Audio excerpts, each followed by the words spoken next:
মা বাপ যদি তার প্রত্যেকটা সন্তানকে সমান চোখে দেখতো, হক কথা হক বিচার করতো, তাহলে কোনো সংসারে ভাই ভাইয়ের মধ্যে দ্বন্দ্ব থাকতো না, ভাই বোনের মধ্যে কোনো দ্বন্দ্ব থাকতো না, জালে জালে কোনোদিনও দ্বন্দ্ব হইতো না। মা বাপ কি করে, এক সন্তানের আয় অনেক বেশি টানে, আরেক সন্তানের আয় একবারই টানে না। এক সন্তানের নাতি নাতনিদেরকে অনেক বেশি ভালোবাসে, আরেক সন্তানের নাতি নাতনিকে দেখতেই পারে না।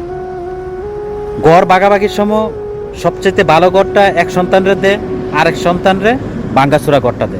জমি ভাগাভাগির সময় সবচেয়ে যে জমিটা ভালো, মূল্য বেশি, দান ভালো, ওইটা এক সন্তানরে দে, আর সবচেয়ে যে খারাপ জমি যেটাতে দান কমো ওইটা আরেক সন্তানরে দে। এইসব পক্ষপাতিত্বের কারণে ভাই ভাইয়ের মধ্যে দ্বন্দ্ব, ভাই বোনের মধ্যে দ্বন্দ্ব, সংসারে সবচেয়ে বেশি অশান্তি সৃষ্টি হয় একমাত্র এই মা বাবার পক্ষপাতিত্বের কারণে। এর জন্য একটা সময় গিয়া মা বাপ সংসার থেকে অবহেলিত হয়, শুধু এই পক্ষপাতিত্বের কারণে। বেশিরভাগ সংসারে ঝামেলা হয় মা বাপ যখন পক্ষপাতিত্ব করে, হক কথা বলতে পারে না, হক বিচার করতে পারে না। বেশিরভাগ ফ্যামিলিতে কিন্তু এর জন্যই ঝামেলা সবসময় লাগিয়েই থাকে।